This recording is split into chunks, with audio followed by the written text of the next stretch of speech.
चीन और रूस के साथ मिलकर भारत ने खेला ऐसा गोल्डन दाम जिसके आगे फीकी पड़ गई अमेरिका की चमक, ट्रंप के माथे पर आया पसीना।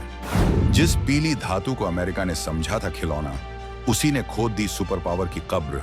दुनिया के खजाने का नक्शा ही बदल गया। युद्ध के मैदान में नहीं, अब तिजोरी के अंधेरे में लड़ी जा रही है असली जंग। ब्रिक्स के एक वार से हिल गया वॉल स्ट्रीट का पूरा साम्राज्य। 2025 में डॉलर रद्दी कागज बनने की कगार पर। भारत के गोल्ड रश ने बता दिया कि अब दुनिया का असली बॉस है भारत। अब तक दुनिया जिस कागज के टुकड़े को भगवान मानती थी, जिस डॉलर के दम पर अमेरिका ने पूरी दुनिया को अपनी उंगलियों पर नचाया, अब उसी अमेरिका के पैरों तले से जमीन खिसकने वाली है। ये कोई मिसाइल हमला नहीं है, न ही कोई परमाणु बम का धमाका है, बल्कि ये एक ऐसा आर्थिक बवंडर है जिसकी आहट से ही वॉशिंगटन के गलियारों में सन्नाटा पसर गया है।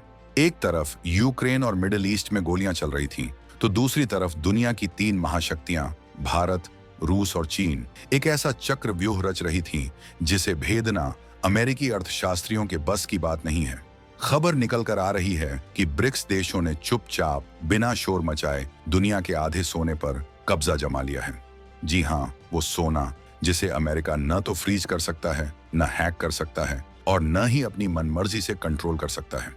जिस डॉलर को हथियार बनाकर अमेरिका ने रूस को झुकाने की कोशिश की थी, आज वही डॉलर अपनी ही मौत मरने जा रहा है। ये 2025 का वो दौर है जहां करेंसी की लड़ाई अब सोने की ईंटों से लड़ी जा रही है। आखिर क्यों अचानक भारत अपने खजाने में टनों सोना भर रहा है? आखिर क्यों चीन और रूस पागलों की तरह गोल्ड माइनिंग कर रहे हैं? और सबसे बड़ा सवाल, क्या आपकी जेब में रखा डॉलर या रुपया आने वाले दिनों में रद्दी हो जाएगा? इन सारे सवालों के जवाब हम आपको इस वीडियो में आगे देने वाले हैं, तो बने रहिएगा वीडियो पर। और इस संबंध में आपके जो भी विचार हों, कमेंट में लिखकर जरूर बताइएगा। तो आखिर ये माजरा क्या है? क्यों ट्रंप प्रशासन के माथे पर चिंता की लकीरें खींच गई हैं? असल में अमेरिका को लगता था कि उसकी करेंसी डॉलर अजेय है। उसे लगा कि वो किसी भी देश पर प्रतिबंध लगाएगा, उसके डॉलर अकाउंट फ्रीज कर देगा और वो देश घुटनों पर आ जाएगा। 2022 में रूस के साथ यही करने की कोशिश की गई। अमेरिका ने रूस के विदेशी मुद्रा भंडार को फ्रीज कर दिया, लेकिन यहीं पर अमेरिका से एक बहुत बड़ी चूक हो गई। उसने दुनिया को यह संदेश दे दिया कि डॉलर अब सुरक्षित नहीं है, डॉलर एक पॉलिटिकल हथियार है। बस फिर क्या था? भारत, चीन और रूस जैसे समझदार खिलाड़ियों ने तुरंत अपना गेम प्लान बदल दिया। उन्होंने समझ लिया कि अगर कल को अमेरिका से हमारी अनबन हुई तो वो हमारे पैसे भी रोक सकता है। इसीलिए इन देशों ने एक सुरक्षित पनाह ढूंढी और वो पनाह थी सोना। 2025 के ताजा आंकड़े गवाही दे रहे हैं कि ब्रिक्स देशों के पास अब दुनिया का आधा सोना मौजूद है। ग्लोबल सेंट्रल बैंकों के पास करीब 25,000 से 36,000 टन सोना है, जिसमें से 17,500 टन से ज्यादा अब ब्रिक्स के खेमे में जा चुका है।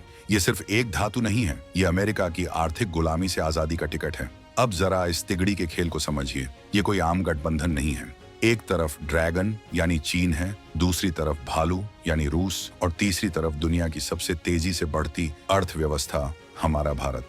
इन तीनों ने मिलकर सोने का ऐसा पहाड़ खड़ा कर दिया है, अमेरिकी फेडरल रिजर्व के होश उड़ गए हैं। आंकड़े देखिए, 2024 में चीन ने करीब 380 टन सोना खुद पैदा किया, रूस ने 340 टन और भारत दुनिया का सबसे बड़ा खरीदार बनकर उभरा है। 2025 में भारत का गोल्ड रिजर्व 880 टन के पार जा चुका है। चीन के पास 2,269 टन और रूस के पास 2,332 टन का विशाल भंडार है। और कहानी यहीं खत्म नहीं होती। ब्राजील, जो अब तक शांत था, उसने भी सितंबर 2025 में एक झटके में 16 टन सोना खरीद लिया। ये देश अब डॉलर को डंप कर रहे हैं और सोने को पंप कर रहे हैं। मतलब साफ है, हमें तुम्हारा कागज नहीं चाहिए, हमें असली माल चाहिए। ये देश सिर्फ सोना खरीद नहीं रहे, बल्कि ये उसकी सप्लाई चेन को भी कंट्रोल कर रहे हैं। यानी बाजार में कितना सोना आएगा और किस भाव पर बिकेगा, इसका रिमोट कंट्रोल अब धीरे धीरे वॉशिंगटन से निकलकर नई दिल्ली, बीजिंग एंड मॉस्को के हाथ में आ रहा है। लेकिन अमेरिका के लिए असली खतरा क्या है? क्या सिर्फ सोना खरीदने से सुपर पावर की कुर्सी हिल जाएगी? जवाब है हाँ, बिल्कुल हिलेगी, क्योंकि पूरी दुनिया का व्यापार डॉलर पर टिका है। अमेरिका की ताकत उसकी सेना से ज्यादा उसका डॉलर है। जब भारत, रूस और चीन अपनी आपसी व्यापारिक लेन देन के लिए डॉलर को बाईपास करके लोकल करेंसी या सोने का इस्तेमाल शुरू कर देते हैं, तो डॉलर की डिमांड कम हो जाती है। और अर्थशास्त्र का सीधा नियम है, जिस चीज की मांग कम होगी उसकी कीमत गिरेगी। ब्रिक्स देश, जो अब ग्लोबल ट्रेड का 30% हिस्सा कंट्रोल करते हैं, अपने 1/3 व्यापार को डॉलर से मुक्त कर चुके हैं। ट्रंप और उनके सलाहकार ये देख रहे हैं कि कैसे उनकी आंखों के सामने एक नया इकोनॉमिक ब्लॉक खड़ा हो रहा है जो अमेरिका की धौंस सुनने को तैयार नहीं है।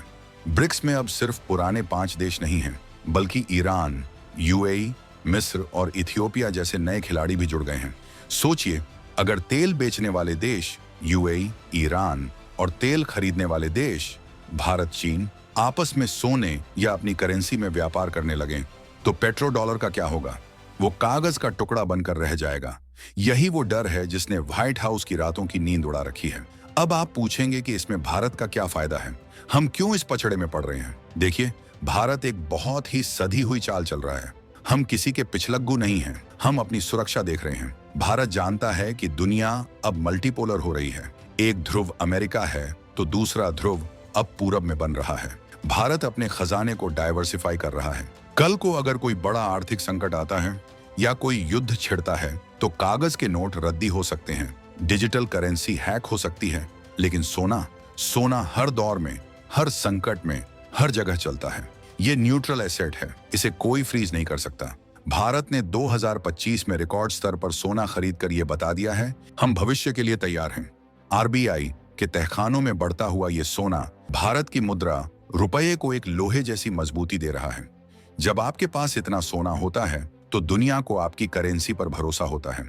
यही वजह है कि आज दुनिया भर के निवेशक भारत की तरफ उम्मीद भरी नजरों से देख रहे हैं। हम डॉलर की दादागिरी को खत्म करके अपनी शर्तों पर दुनिया से व्यापार करने का रास्ता बना रहे हैं। रूस और चीन की बात करें तो उनकी मजबूरी और रणनीति दोनों साफ है। रूस पर तो प्रतिबंध लगे हैं, इसलिए उसके पास डॉलर छोड़ने के अलावा कोई चारा नहीं था, लेकिन उसने इस मजबूरी को अपनी ताकत बना लिया। उसने अपना तेल और गैस रूबल या सोने के बदले बेचना शुरू कर दिया। उधर चीन, जो ताइवान को लेकर अमेरिका से भिड़ने को तैयार बैठा है, वो जानता है कि जिस दिन उसने ताइवान पर चढ़ाई की, अमेरिका सबसे पहले उसके डॉलर अकाउंट फ्रीज करेगा। इसलिए चीन पहले से ही अपनी डॉलर संपत्ति बेचकर सोना खरीद रहा है। इसे कहते हैं रिस्क मैनेजमेंट। और इस पूरे खेल में भारत एक किंग मेकर की भूमिका में है। भारत न तो रूस का अंधा समर्थक है, न चीन का दोस्त और न ही अमेरिका का गुलाम। भारत अपने हितों के लिए जहां सही लग रहा है वहां खड़ा है। और इस वक्त भारत का हित इसी में है कि दुनिया की आर्थिक चाबी किसी एक देश अमेरिका के पास न रहे। सोने की ये खरीदारी इसी बैलेंस ऑफ पावर को बदलने की कोशिश है। तो क्या अब डॉलर खत्म हो जाएगा? क्या अमेरिका बर्बाद हो जाएगा? देखिए, रातों रात ऐसा नहीं होगा। अमेरिका के पास अभी भी 8,133 टन सोना है, जो दुनिया में सबसे ज्यादा है। लेकिन ट्रेंड देखिए, दिशा देखिए, हवा का रुख बदल चुका है। डॉलर की वैल्यू अब लॉन्ग टर्म में गिरने वाली है। ब्रिक्स देशों की ये गोल्ड रश डॉलर की विश्वसनीयता पर एक गहरा घाव कर रही है। इसे डी डॉलराइजेशन कहते हैं। ये एक धीमी मौत है। जैसे दीमक लकड़ी को अंदर से खोखला कर देती है, वैसे ही सोने की ये जमाखोरी अमेरिकी अर्थव्यवस्था को अंदर से कमजोर कर रही है। आज भले ही डॉलर रुपये को दबा रहा हो, लेकिन जब दुनिया के आधे देश डॉलर लेना बंद कर देंगे तो वो सारे डॉलर वापस अमेरिका लौटेंगे और वहां इतनी महंगाई बढ़ाएंगे कि अमेरिका खुद संभल नहीं पाएगा। दुनिया का करेंसी सिस्टम मल्टीपोलर बन रहा है और इसमें सोना एक नए एंकर यानी लंगर की तरह काम कर रहा है। जहाज चाहे कितना भी हिले, अगर लंगर मजबूत है तो वो बहेगा नहीं। भारत, रूस और चीन ने यही लंगर डाल दिया है। इस पूरी कहानी का सबसे बड़ा क्लाइमैक्स ये है कि अमेरिका अब फंसा हुआ महसूस कर रहा है। वो भारत पर दबाव नहीं डाल सकता क्योंकि उसे चीन के खिलाफ भारत की जरूरत है। वो रूस का कुछ बिगाड़ नहीं पाया और चीन उसकी धमकियों से डरता नहीं है। ट्रंप प्रशासन देख रहा है कि कैसे उनके हाथ से ग्लोबल इकोनॉमी का रिमोट फिसलता जा रहा है। सोने की ये चमक अमेरिका के सुनहरे दौर के अंत की शुरुआत है। ये 2025 का नया गोल्ड स्टैंडर्ड है, जो किसी संधि या समझौते से नहीं, बल्कि ब्रिक्स देशों की ताकत और समझदारी से बन रहा है। अब दुनिया को चलाने के लिए वॉशिंगटन की मंजूरी नहीं, बल्कि अपने खजाने में रखे सोने की खनक चाहिए होगी, और उस खनक में भारत की आवाज सबसे बुलंद होगी। तो दोस्तों, ये थी पूरी इनसाइड स्टोरी उस गोल्डन वॉर की, जो आपकी नजरों से दूर लड़ी जा रही है। एक तरफ डूबता हुआ डॉलर है और दूसरी तरफ चमकता हुआ सोना। भारत ने अपना पाला चुन लिया है। हम सुरक्षा और आत्मनिर्भरता की तरफ बढ़ रहे हैं। लेकिन सवाल यह है, क्या आपको लगता है कि भारत को पूरी तरह से डॉलर का त्याग कर देना चाहिए? और क्या भविष्य में सोना ही दुनिया की एकमात्र करेंसी बनेगा? अपनी राय कमेंट बॉक्स में लिखकर जरूर बताइएगा।